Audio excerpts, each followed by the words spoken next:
Confederacy of dunks. Toronto Raptors. Scotty B. We the North, baby. What's up, everybody? How's it going? This is Freddie Rivas here with Andy Hull. Hello.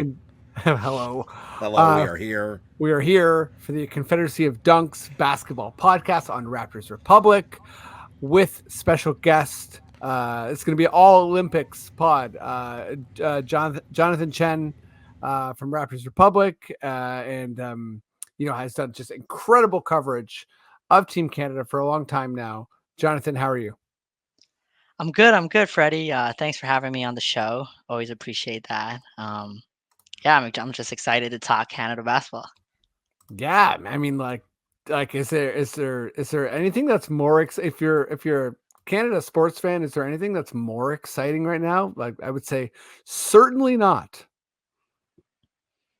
No, this is it. This is number one on the docket right now. Everyone's number one, baby. Yeah, easily. And I got my stock questions for you, but let me also let you know that you're the expert here. So me and Andy we're gonna be firing stuff out. Like there's there's the main topics, but I promise you there's gonna be some other curiosities.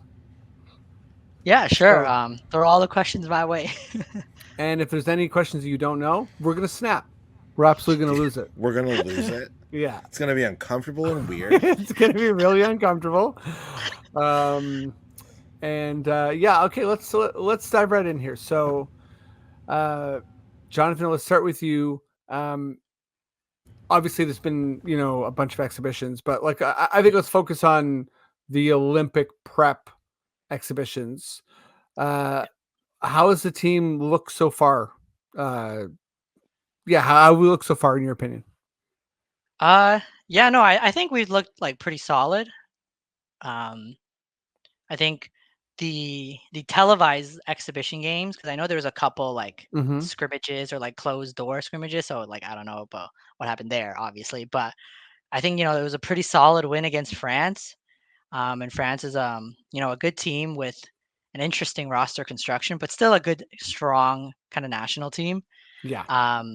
The win against Puerto Rico, especially in that third quarter where they kind of pulled away, I think it was like a 16-0 run or something like that. That was really impressive. And I think the first game against the USA, I think there was a little bit of nerves and maybe a little in Vegas, but yeah, I would say overall, I think we've seen them kind of reestablish some things like from a X's and O's perspective from last year. And there's like definitely some continuity with the NBA guys who were there at the World Cup last year. I would say overall pretty successful kind of exhibition tour. And Andy, let me throw to you quick before I ask some more questions to Jonathan here. Have you been able to watch all the exhibition games? I watched the one against the USA. I just watched Team USA Canada. I didn't. Right. Okay. So France, by the way, was on at 3 p.m. Eastern time. Yeah. On a Friday, wasn't the friendliest time to view a basketball game.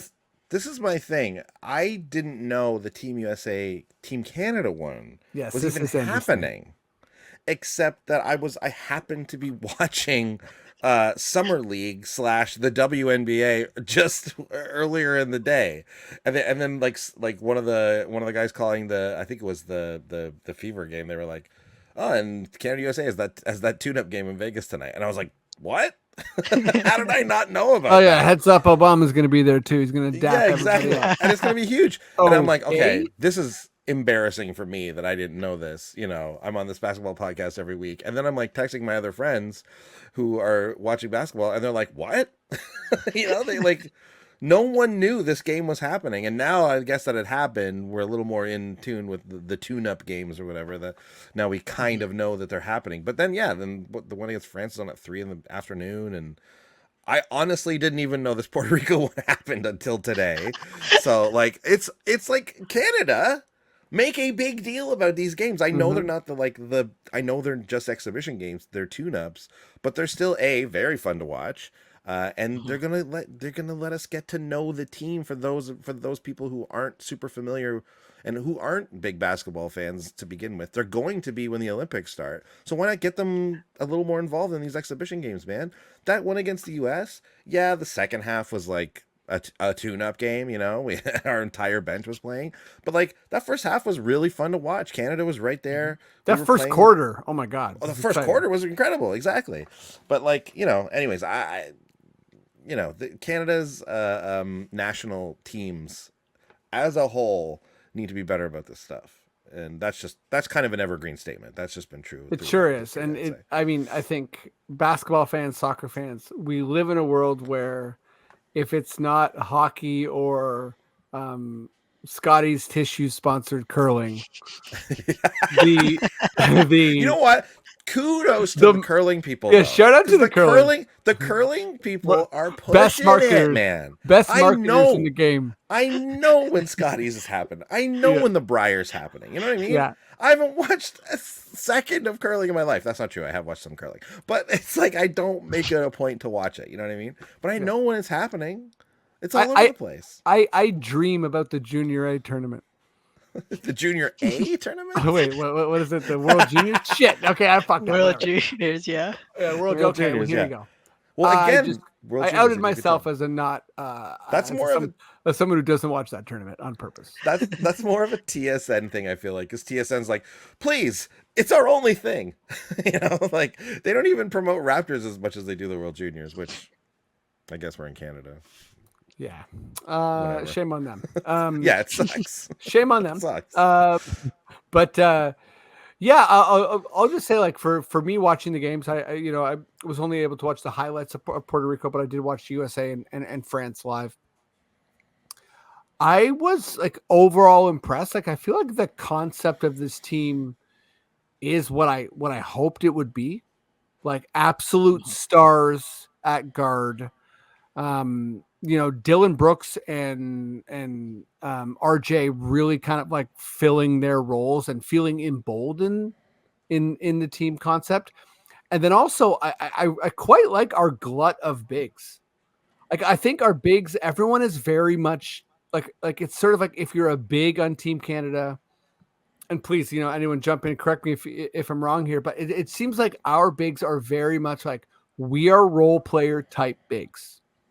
Mm-hmm. Obviously Kelly launches a lot of threes, and that's vital to team success. But if you're Kem, if you're Brooks, if you're Lyles, it's like, hey, I'm here to set screens. I'm here to flash in the paint, do some handoffs, make some kind of a quick savvy passes. Maybe if I'm open for a corner three, shoot it. But like I know where my bread is buttered. The stars on this team are the on-ball creators. And it seems like the role definition of this team is getting me excited because that's always the thing for FIBA, right? It's like USA has this overwhelming amount of talent, so they are kind of like exist in their own category, right? Where they can field at least an exhibition roster that has a starting lineup that can't really shoot. Right. So they have this lineup that's like has LeBron and Embiid and Drew. And it's sort of like, what is going on? This is such a clunky, bad starting lineup. But they're Team USA. So they play by their own rules, and they have Tatum and Edwards coming off the bench. And it's like, okay, I don't know what to do with this. they're fucking sick. So, but yeah, like for Canada, it's like, okay, heading into like this really, really tough group with Australia and Spain and, I'm not sure how good Greece is going to be, but like they got players, they got Giannis, but Canada's like, man, I feel like we're playing international ball. Like, yeah. So let me ask you that, Jonathan, like, do you feel like we're vibing with like what FIBA is? Yeah, no, definitely. I think it's also been kind of a very like explicit thing that Canada basketball kind of decision makers have gone with. So this is going to be funny because Nick Nurse left high and dry. But in 2021, after they didn't make it to the Olympics in Victoria when they lost to like Thomas Satoransky, I remember he banked it in over Lou Dort, which is a crazy shot. But basically Nick Nurse and Rowan Barrett, they're like, we can't do this USA thing where we just throw in a bunch of NBA players, like barely have a training camp and just throw them on the floor. We just don't have that level of talent, like you mentioned earlier. So they came up with this idea called like the Core 14 or like the Summer Core.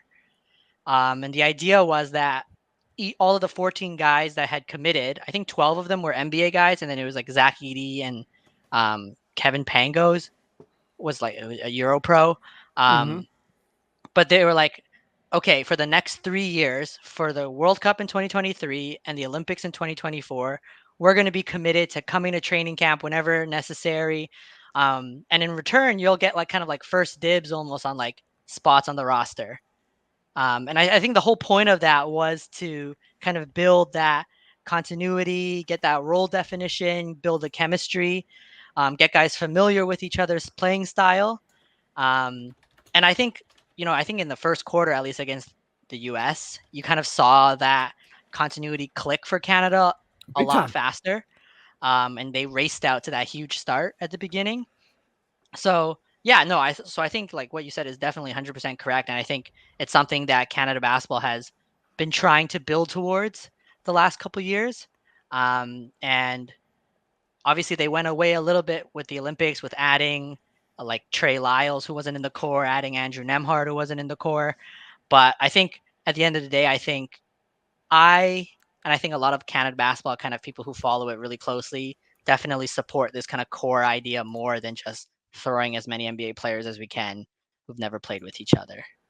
Well, yeah, absolutely. Like even the US, we've seen it over the years. Obviously they're always so good, but like even they've had years where they just tried to throw a team of like huge NBA starters together and it didn't really work for them, right? Like even going from the Olympics, but also world championships and stuff like that. It's not like they always have the most talent, but they don't always win. So it just makes total sense for Canada to do it this way. Totally.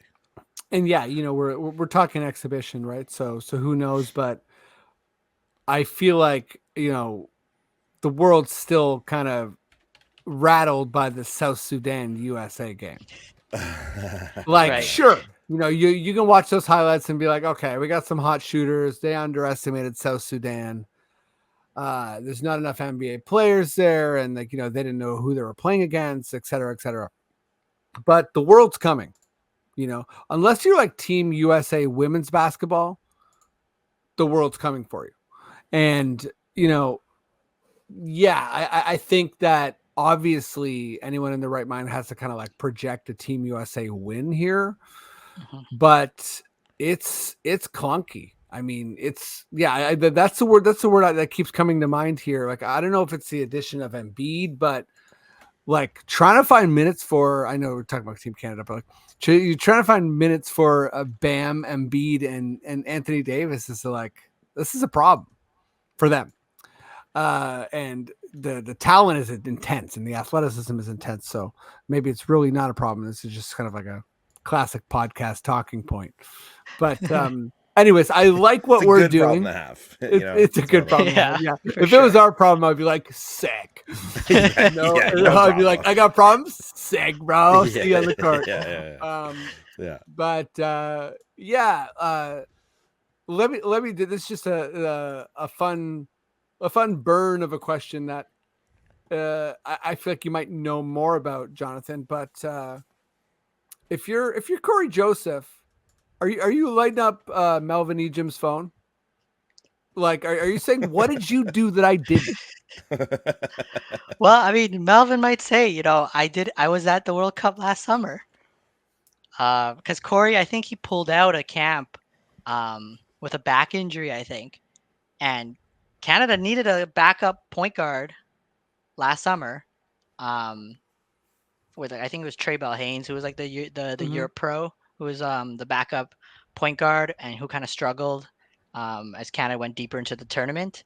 So yeah, no, I think that's the answer. If Corey was there last summer, if he was in Jakarta, he'd probably at least get a training camp invite, which I still think was a little crazy that he didn't get an invite. Did not get the training camp invite.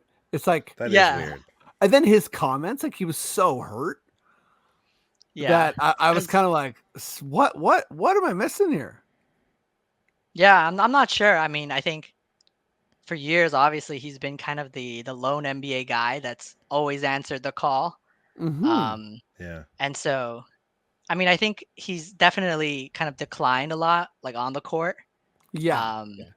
So like, there's no question about that. But I mean, like taking him as kind of the 12th guy, kind of just being there at the end of the bench. I mean, Melvin Edgem still kind of plays that role as well. So I guess you had to cut somebody. But I mean, I think whatever happened behind the scenes, I don't know. But I think not even getting an invite is pretty crazy.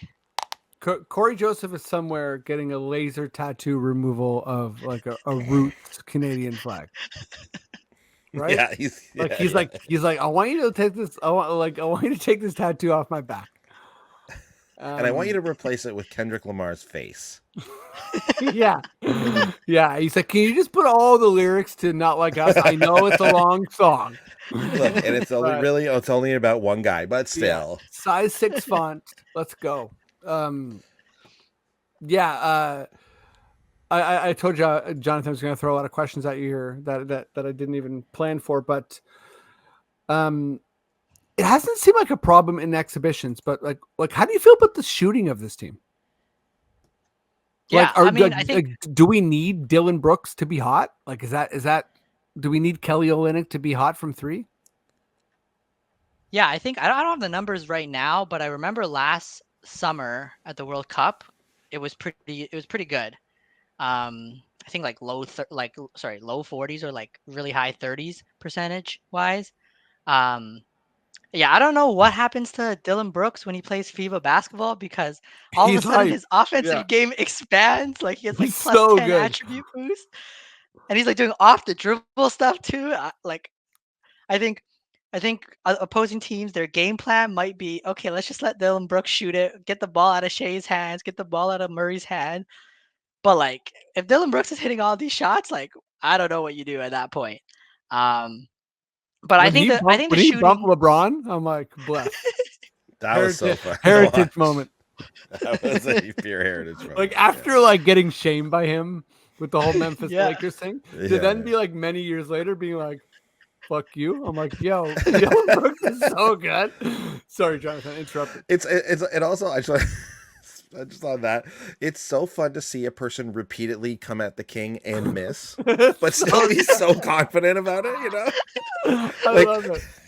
You know what I mean? Like, just he doesn't care that he keeps missing. He's like, I'm okay with what Drake did.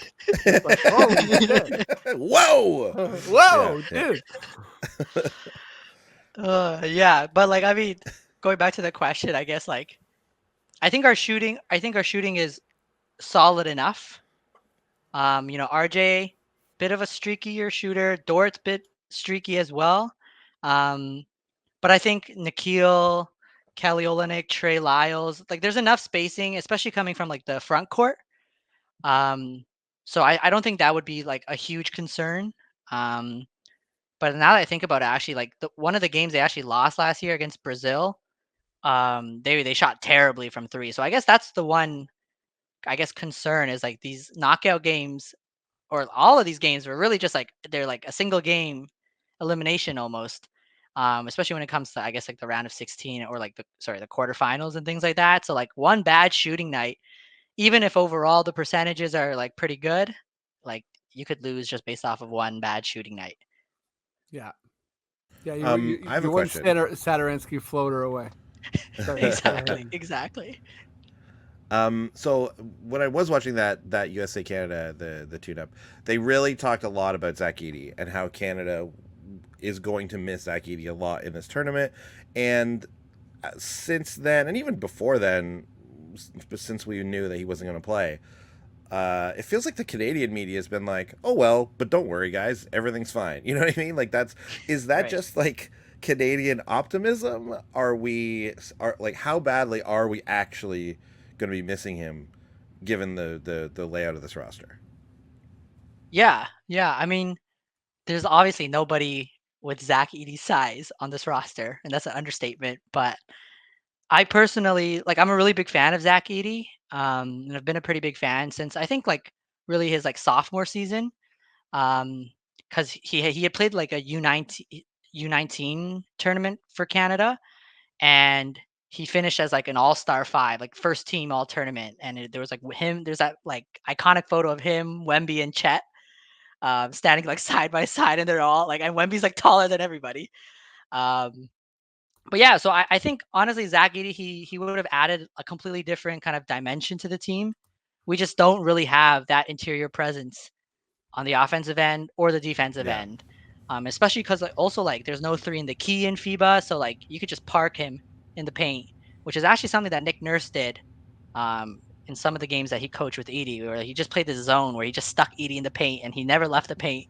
He was right under the dunker spot all like the whole possession. So I do think it's a big loss in terms of what Canada could have been. But I guess the flip side to that is Jordi Fernandez last summer didn't use Edey a lot.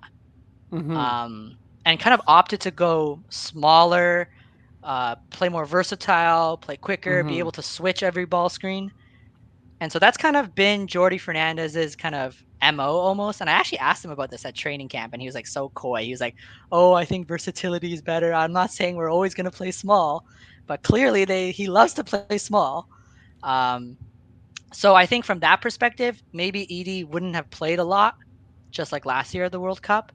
But I think from a roster construction perspective, and I just think Zach Edey's a good player. Like I think he's going to be a good NBA player. He's going to have a decent NBA career. I think it's a pretty big loss, and it really brings down the kind of versatility of different kind of lineups that Canada can play. So yeah, I guess that would kind of be my answer on Edey. I wonder if that was one of the reasons he didn't he decided to, gear up for his rookie season by not playing in a really high level tournament. I don't know. I guess what was the reasoning doesn't make a ton of sense to me. It's spend training for an important basketball tournament? You don't think that would help you get ready for your rookie season somehow? I don't know. Okay, sure.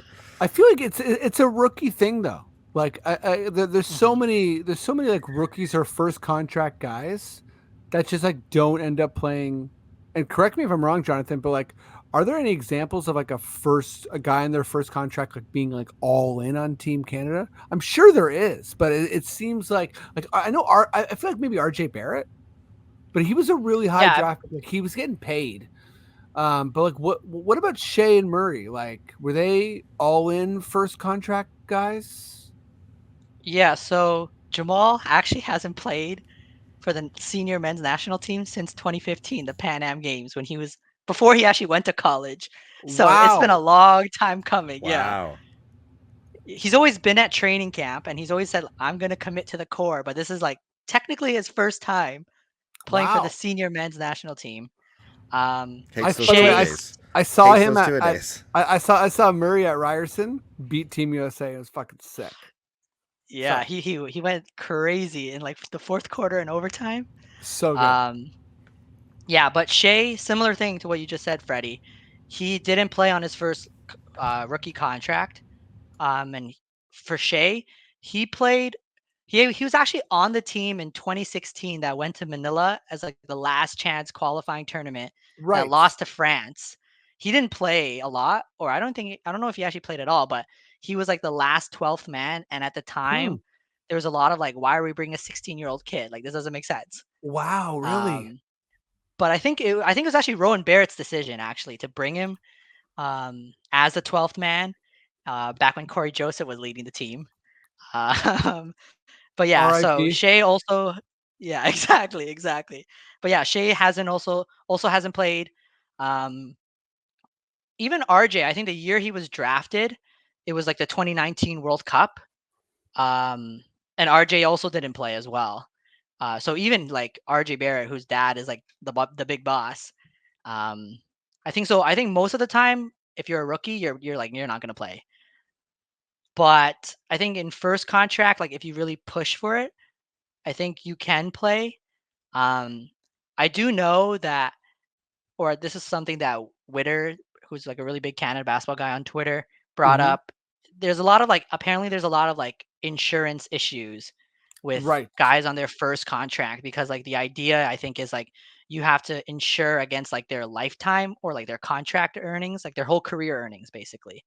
Right. And that's a lot more difficult somehow than if you're already in your second contract. I'm not sure of the details, but yeah. So No, the rough yeah. idea is, yeah. Sorry. Go ahead.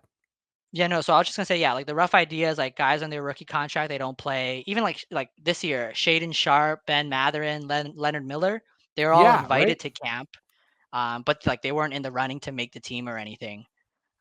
So, and I think that's actually why the senior men's team has kind of almost lagged behind Mm-hmm. the first wave of like Canadian NBA like stars, because I think early 2010s, everybody was like, okay, the Canada basketball wave is starting. We saw like NBA player drafted year after year after year, but the national team didn't have that same success. And I Yeah. think that's like kind of a byproduct of that, because like most of these guys weren't playing, and it took them 4, 5, 6 years to finally play. Yeah. I mean, I do understand that that makes like sense. like guys want to like get their money first, like they want to make sure they get in. You don't want to like play in a tournament before, you know, your first season, in the NBA and like break your leg or something. Like, so like from that perspective, I know I just want to say I get why Zach Edey like is like, okay, maybe not this time. But I No, think that you is, hate Edey. It's all good. yeah, I do. Obviously, I hate his guts, but like,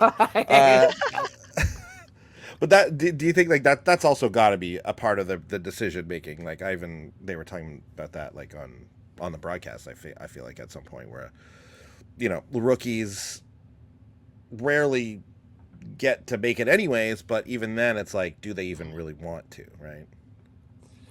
Yeah, And there's and always like, sorry, I was just gonna say there's always like the agent pressure and everything too, and then you Yes, get yeah. like the Andrew Wiggins situation where it's like it's so convoluted about like, did he actually not want to play? The Warriors say it's mutual, or some Warriors Twitter guy says it's a mutual decision, but then Rowan Barrett's like, no, it wasn't. So it's always a mess, like the commitment. Um, and it's like until I see them actually on the court in an exhibition game, like I always believe like, oh, the worst case scenario is gonna happen. Someone's gonna drop out. So that's how you know you're a true Canada basketball Yeah, supporter. we're so conditioned. we're very Yeah, much conditioned. exactly. Well, and I think this is a little bit of sort of like NBA player tangent, but I feel like as a regular viewer, we forget about this is an old school Raptors reference, but we forget about the Nathan Jawais, and we forget about the Christian Kolokos, newer reference of the world, where these guys, where it's like, man, they're undergoing a lot of physicals on a regular basis. And Koloko had a blood clot. Nathan Jawai had an issue with his heart. Shout out to the Aussie Shaq, which was his nickname. But yeah, like, I think if you're Koloko and you are playing for your national team and you discover that you have a blood clot, it's like that has all sorts of different implications for your career. Then like there's a fragility to certain careers. Like, I mean, I even gotta say, like, I know this is sort of like a more international, like not Canada focused, but I'm pretty shocked to see Wembanyama playing. I didn't, like, to that point, I did not expect to see Wembanyama so involved with Team France after his first year. And yeah, I mean, I think France deserves its whole own. I keep saying, like, I want a 30 for 30 on what the hell is going on with French basketball, because Right. it's an absolute revolution. Like, it's insane. But and they're not there yet, right? With some of the guys they're waiting for. But okay, let's move on here. I wanted to ask you about, like, kind of like I think it's like largely known, but like, Jonathan, give me your. It's gonna be obviously like situational, matchup based, but what's Right. your rotation? What's your Team Canada rotation? Like guys that, let's say it's a close game, right? And Right. we're not seeing the. I mean, maybe we are seeing Egypt, but like we're the core play, the guys who are gonna play meaningful minutes. Yeah. So I think the thing about like FIBA games, because they're 40 minutes, like not a lot of guys play, especially as you get deeper into the tournament when you're For in like sure. the semifinals. Like I wouldn't be surprised if Canada makes it to like the semifinals and they're facing like Serbia or something, or Germany. I wouldn't be surprised if he just plays like 8 guys, maybe 9. But I think for me the top 8 is very clear. Okay. And so the starters for me would be obviously like SGA, Jamal Murray, RJ Barrett, Dylan Brooks, and Dwight Powell. I Okay. know there's been a little like apprehension with Jamal Murray and him not really playing in the exhibition games. But I mean, I just don't. I think he elevates the ceiling of the team, and you just got to play your best players, and you got to let them He's figure it saving out. himself. Exactly. That's the hope. That's He's the saving hope. himself. He's gonna be like, listen, I'm from Kitchener. Don't fuck around. Yeah, That exactly. doesn't mean anything. But Well, it does I was about to say, what does that mean? I saw Andy shake his head. I'm like, listen, just let it ride, guys. Wait, what? Okay, sorry. Go on. Yeah, and I think for off the bench, the 3 guys that I think are locks to keep playing would be Andrew Nemhard, who I'm a big fan of, and like I would argue could start, but that's a different conversation. Lou Dort and Kelly Olynyk. I think if you are in that kind of title game, medal winning game, and you just have to throw 8 guys, you basically go with most of the NBA players from last year, and you add in Jamal Murray. And then after that, I think Nikhil is there. He's going to play a lot of minutes. But I just think Nemhard is a little bit of a better player at this stage than Nikhil, and I'd rather have his kind of on-ball creation and more steadying. And he's also an incredible defender as well. So, and then I think Lyles and Birch are kind of more situational. Mm-hmm. I think Lyles probably plays because I don't like Kelly Olynyk as the only big playing on the court at once. So you can throw any one of them. And then, yeah, I don't think Ejim's actually going to play, or Ejim's going to play a lot of minutes unless it's like a blowout. So I think that's kind of how I would shape it, like a top 8, and then 9 as Nikhil, and then Lyles and Birch, and then Ejim. Yeah, that makes a lot of sense to me. The only thing, I think it's so situational. I was, watching the French game, and I'm like, are we going to do, or if, we match up against Team USA, is there going to be any, are we going to kind of play small? Like what's the deal as far as playing? Like, will we ever go 2 bigs? Was sort of that's kind of the thing I'm wondering. Like, is it ever going to be a situation where we feel like we need to do like Lyles Olynyk or Powell Olynyk or whatever? But watching Brooks do, I think I would say like a really, really good job on Wembanyama kind of sealed the deal for me, where it's like, oh, Brooks is like our power forward, I think, right? Yeah. And actually, back to the question that I asked Jordy about playing small, he was like, this is his quote. He says he doesn't think he wouldn't call Lou Dort or Dylan Brooks small, like playing them as a big, nice, like as a 4 small. He was like, it's they're true. very physical. Yeah, and I mean, I think Dylan definitely held his own against Wembanyama as much as he could. Yeah, and I think, I'm guessing he'll probably have a crack at Giannis in the first game. But yeah, I mean, I think this is the identity of the team. Like, this is how Jordy wants to play, and it leans into Canada's like strengths as like a roster. So I think like this is going to be the way to go. 2 bigs. I think Lyles and Olynyk. I think the only thing is I don't like Olynyk or Lyles playing as the lone big on the floor. So I think pairing them together, or always having another big with either one of them, would be my ideal, because yeah, even last year, like Olynyk just got shredded when he was playing the center position. Yeah, he's not that big. Yeah. Like, yeah, sorry. And he kind of plays like more like a wing too. You hate him. No, you hate Kelly Olynyk. I love Kelly. He's not that big. Listen, he's got the best goatee going. It's the way you said that, and then there was no response from Jonathan and me. It was like we were all just like, "Wow, like wow, buddy, you don't know Kelly, do you?" But no, all I didn't jokes know this aside, Ken guy. Burch at point. What do we think? Let's go. Let's go.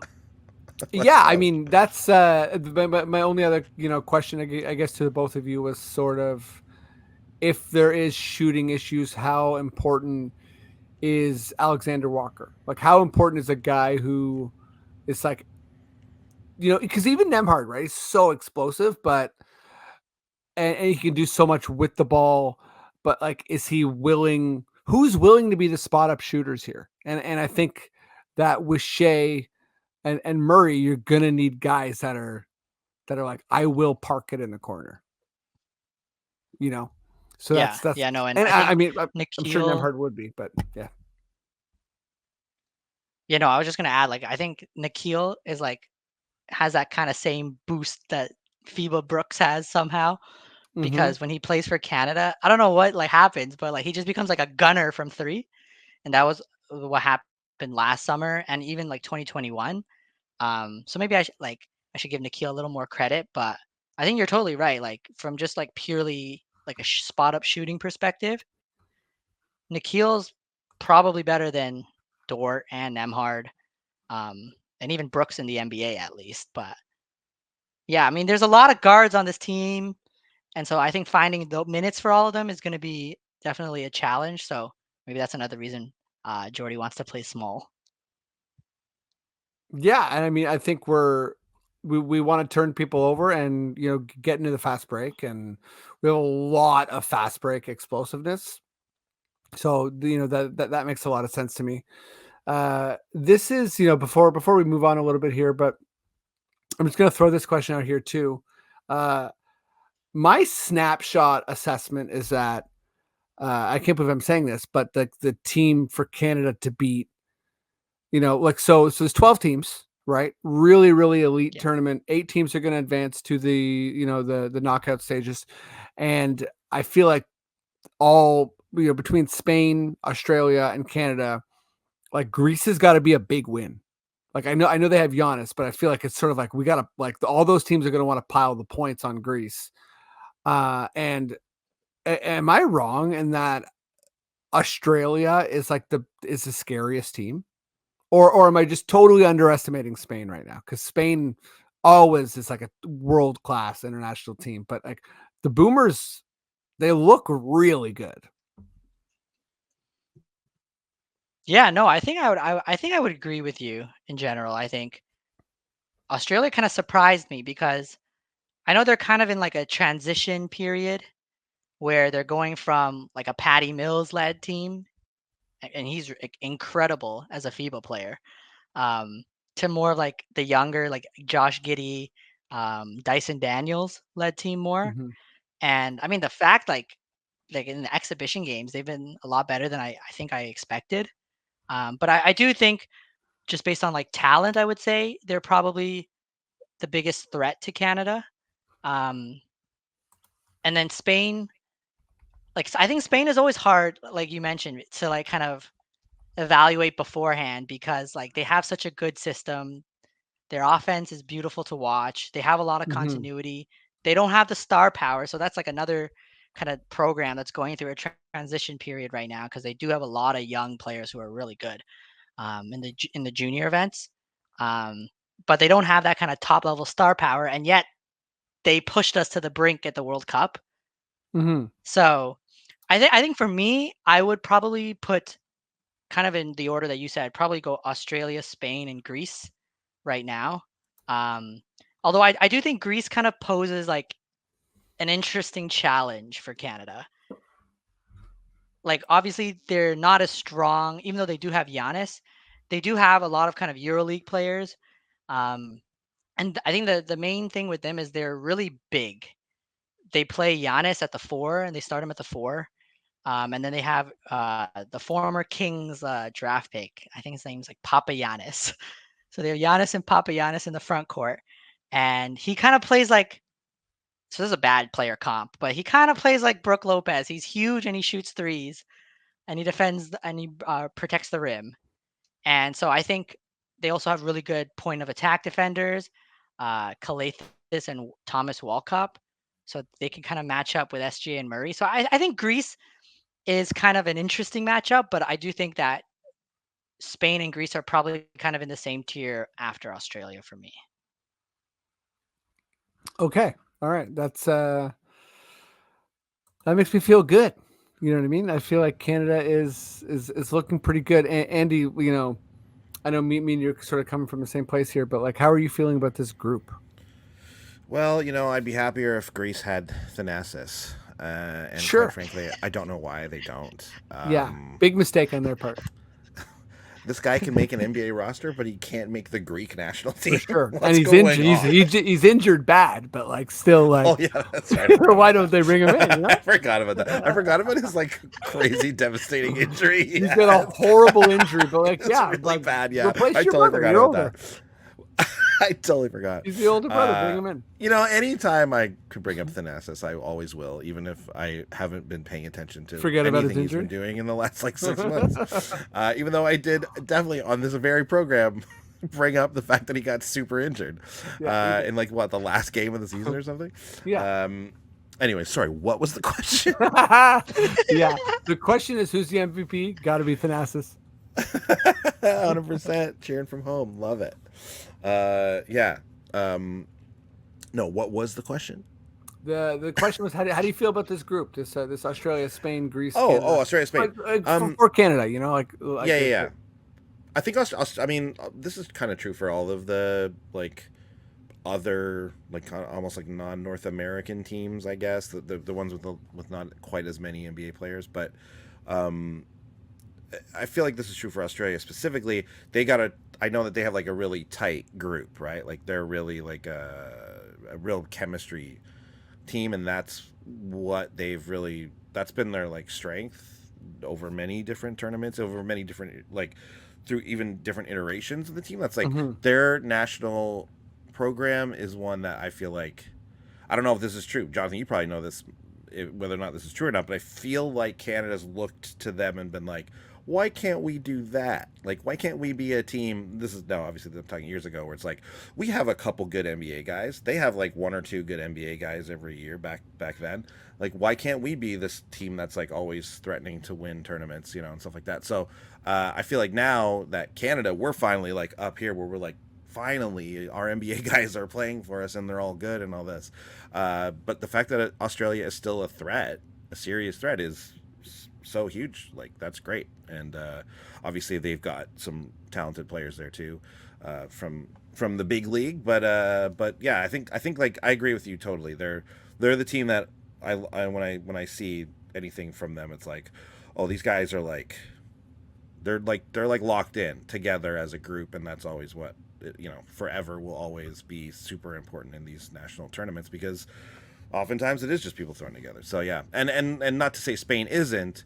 I just think you're right in that, like, I don't know, Australia just looks more dangerous to me.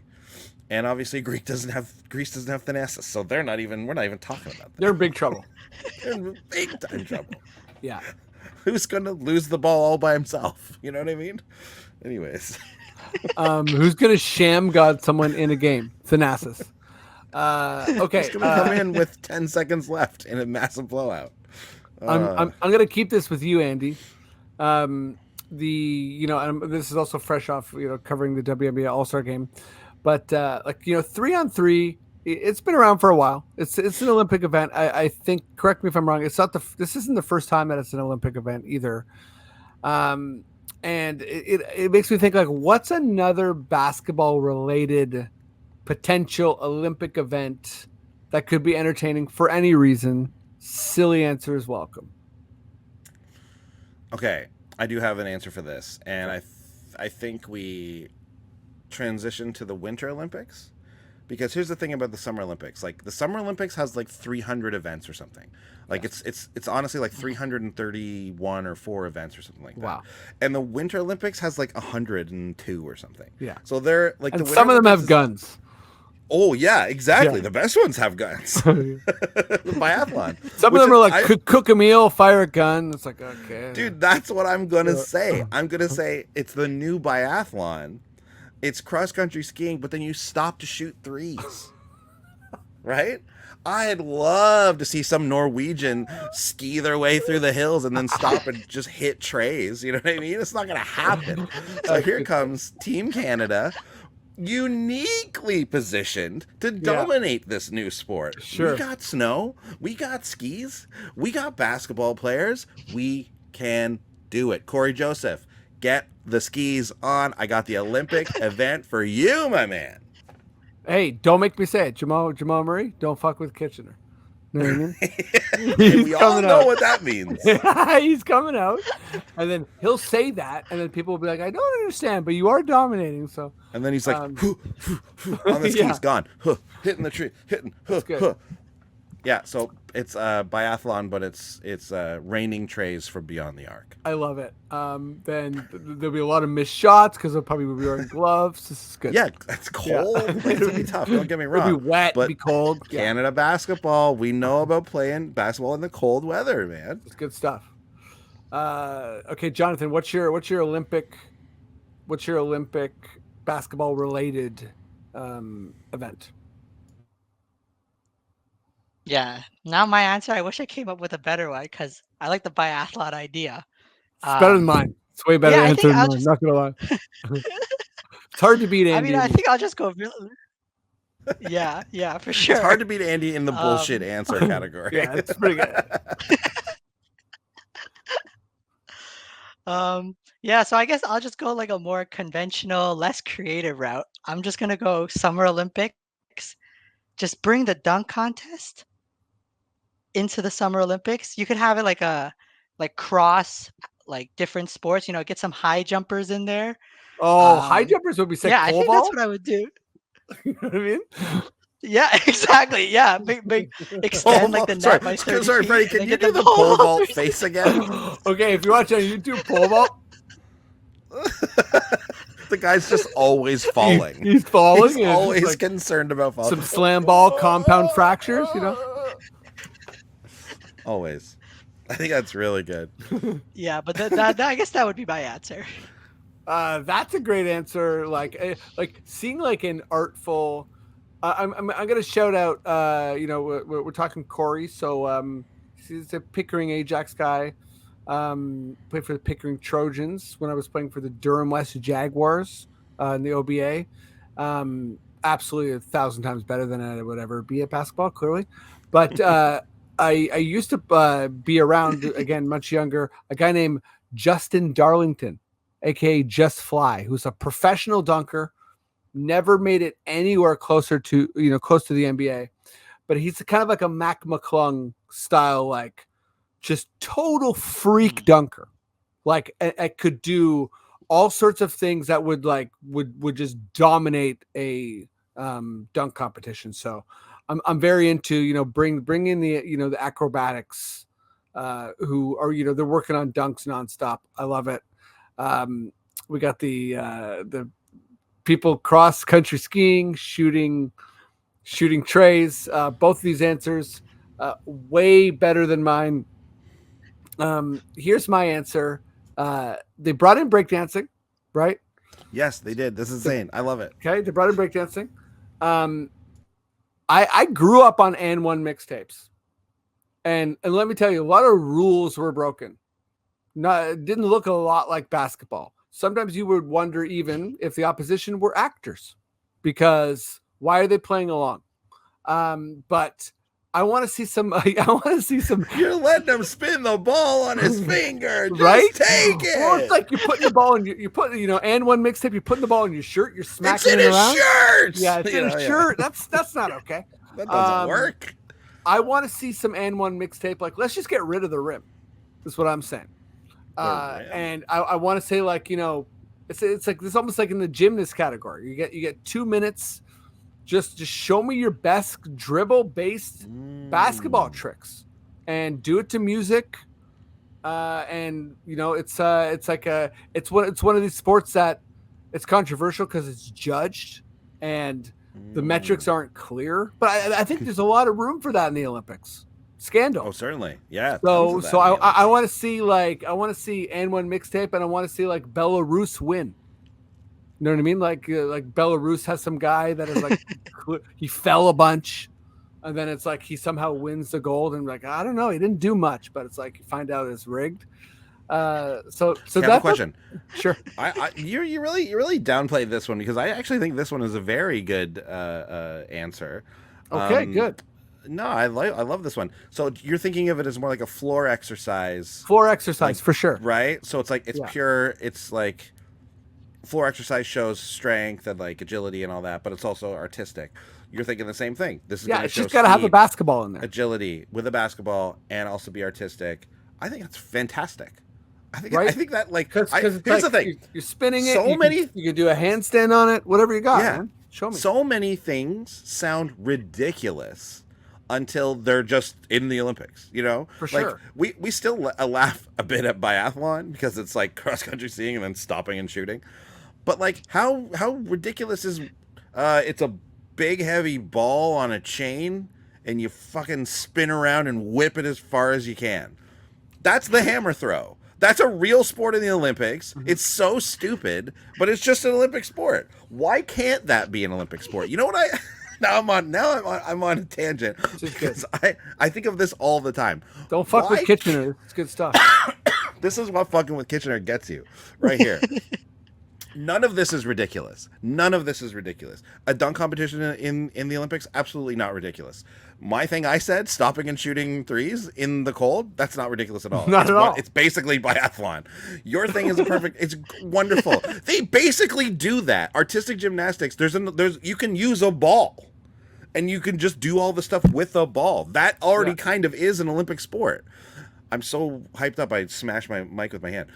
But also, here's the thing I think. Why not just like, okay, we need Winter Olympic sports. Fill a 100-meter like track with snow up like a meter high snow powder. Snow sprints. Let's see who's fastest now. Do you know what I mean? I guarantee you. Let's see who's fastest now. It requires. I just mean like it requires a different like skill set. Like it's not like you got to get your knees higher, right? It's almost more like a hurdle type thing. I just love in your event snow sprints. That's called snow sprints. Let's go. People don't necessarily want to do it. It's like yours is a punishment where it's like, let's see who's fastest now, boys. And everyone in your event is like, please no. And you're like, I'm firing the gun in 3 seconds and I need you to run because there's dogs coming at you. You know what I mean? Like yours let's is like, see who's fastest now. Like, let's see who's fast because there's huskies and they're hungry. Go.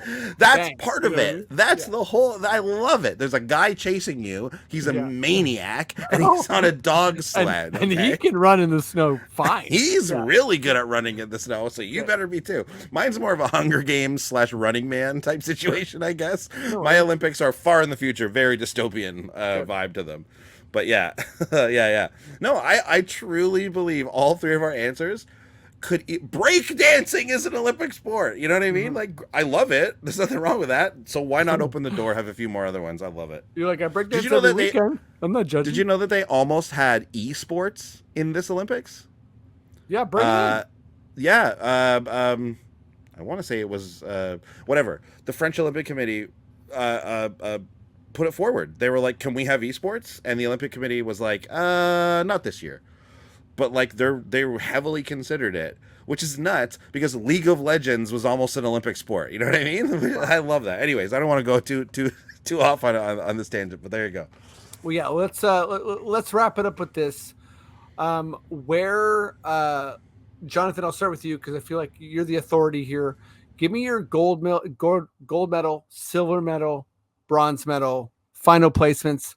I mean, you might have a better idea of the actual bracket. I don't, to be honest. I don't know how it's going to break out. So as far as like, I'm sure there will be some machinations that are just like not possible. But yeah, you know, what's your gold, silver, bronze? Yeah, sure. I think the bracket actually with these FIBA events, they're not actually set. So like, it's this weird thing where like they do the draw again after like right before the knockout round starts. They do another draw. Yeah. So I don't know. That's always been one weird thing. But for me, I think the most likely scenario, I think the top two teams for me, based on what I've kind of seen in like exhibition games and like last year, I think I would unfortunately have to go gold with the U.S. Unfortunately, begrudgingly. Yeah. And then I think silver, I would go Serbia. Okay. I think Serbia, they have a lot of Really? talent, and they're always like Canada, or they have like Canada's like Achilles heel, which is that they have a lot of size at basically every position. And they shoot well and they play hard, and yeah, they got a lot of continuity. So I'm gonna go Serbia second. Um, and now here comes the homer take. I don't think it's that big of a Bring it homer in. take, but I Bring it think in, baby. Canada bronze. Exactly. Canada Get another bronze. medal. Get the second ever Olympic medal, I think. So yeah, I think that would be my top three or final three, I guess. I love it. Okay, I'm going even more homer than you. I'm going. I think Canada makes it to.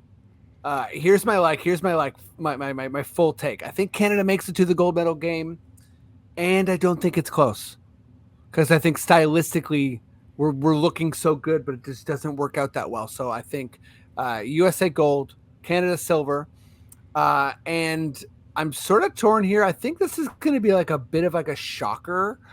I'm feeling like Germany, and I'm also feeling Australia. I think I'm going to go Australia with the bronze. Andy? Okay. Well, you forced me into it, and I will stand by it. Canada gold. Huge. We're going for it. Let's go. I've seen this United States team, and we've seen them, again, just exhibitions, but we've seen them kind of like get kind of worse as this has been going on, and like I feel like there's something going on with the chemistry on this team that's like this is feeling more like post Dream Team 2 as opposed to like Kobe joins the team and they're back on track. You know what I mean? So yeah, and let's just get wild with the prediction. Why not? They take the bronze, the United States. So it's about. So I think they lose on their way to the finals. Right. And that puts a different team in silver. Now, I was going to say Serbia because it's hard to bet against Jokic and all the things Jonathan said. However, let's switch it up just for fun. And I think a bit of a shocker, a bit of an upstart finals here. France, silver medal. Okay. Absolutely shocking everyone. Shut up, France. So my real thing is Canada, Serbia, United States. But let's dark horse France, silver medal. I love it. Yeah. They got guys, the home court advantage.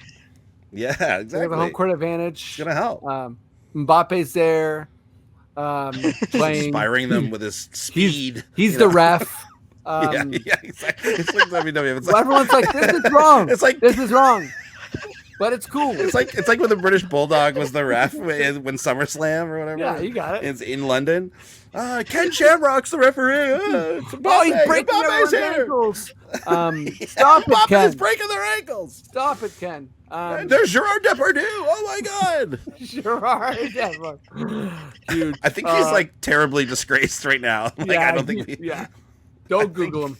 I think he's big time canceled. Don't Google him. Don't Google him. But yeah, this has been an awesome pod. Let me throw to you, Jonathan. Where can people find your work? Give us your plugs. Yeah. I write for Raptors Republic, the Canada basketball kind of section. So periodically I'll have a piece there. And then on Twitter, or I guess X now, you can follow me. It's Jonathan C. Chen, and then an extra N at the end, because somebody already took Jonathan C. Chen, unfortunately. Yeah, and it's a private account too, and like it's not in use, I'm pretty sure it hasn't been touched because it's like that blank default profile picture too. The old A. Bastard.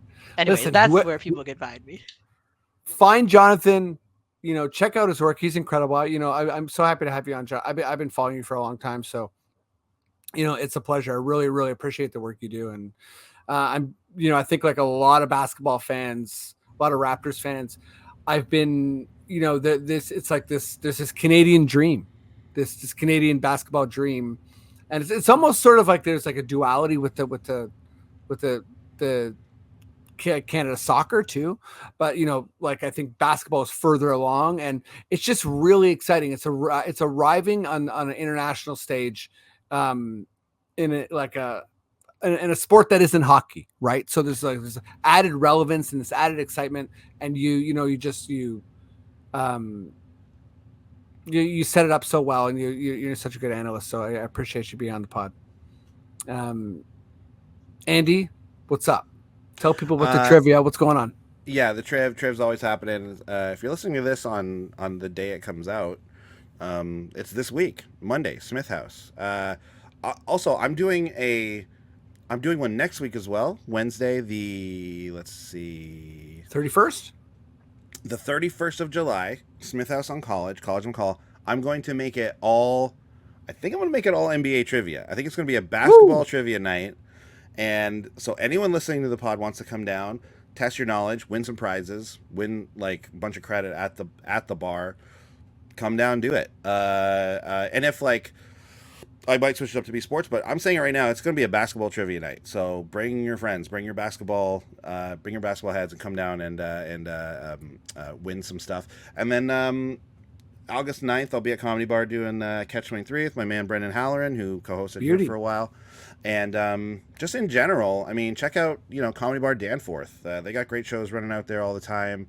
I just did one over there, Crush Comedy. It's really great. Yeah, on the weekends downstairs or upstairs, they got tons of good shows happening. Hell yeah, both comedy bars. It's where we come from. Bars, yeah. Yeah, and I got a fun stand-up show coming up on August 16th, Friday, August 16th. Follow All Good Comedy. It's going to be a great time. And yeah, once again, thank you, Jonathan. Thank you, Andy.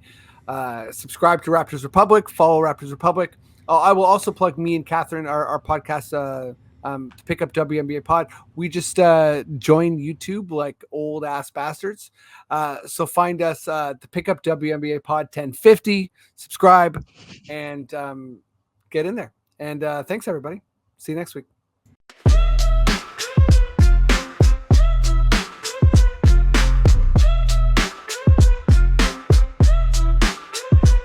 Freddie and Andy bring the heat.